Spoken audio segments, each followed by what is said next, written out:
Yet every morning, the Prophet would patiently clear the pathway without a word of retaliation, showing a level of forbearance that baffled his torturers. As the months passed and more people quietly accepted Islam, the desperation of the Quraysh turned into physical malice. They decided that if they couldn't kill him, they would desecrate his worship. The most famous of these trials occurred right in the courtyard of the Kaaba. The Prophet was prostrating in deep prayer, entirely absorbed in his devotion to the Creator.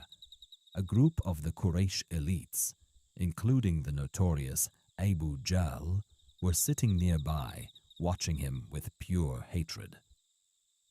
Abu Jahl looked at his companions and mockingly asked, "Who among you will go to the slaughterhouse of such and such clan, fetch the fetid intestines and offal of a slaughtered camel, and dump it at the back of Muhammad, peace be upon him, while he is prostrating?" A man named Uqb ibn Abi Mu'ayt volunteered. He rushed to the shambles, gathered the heavy, filthy, blood-soaked inner organs of a camel, and brought them back to the Kaaba. He waited until the Prophet placed his forehead on the ground in ultimate humility before God. Then, with a cruel laugh, Uqb dumped the heavy, suffocating mass directly onto the back and neck of the Prophet.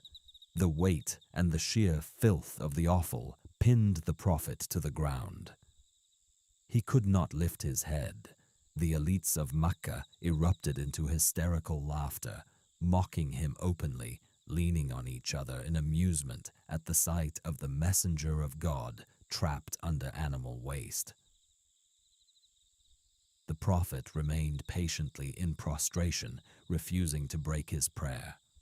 Word of the humiliation rushed through the streets of Mecca until it reached his young daughter, Fatima, may God be pleased with her.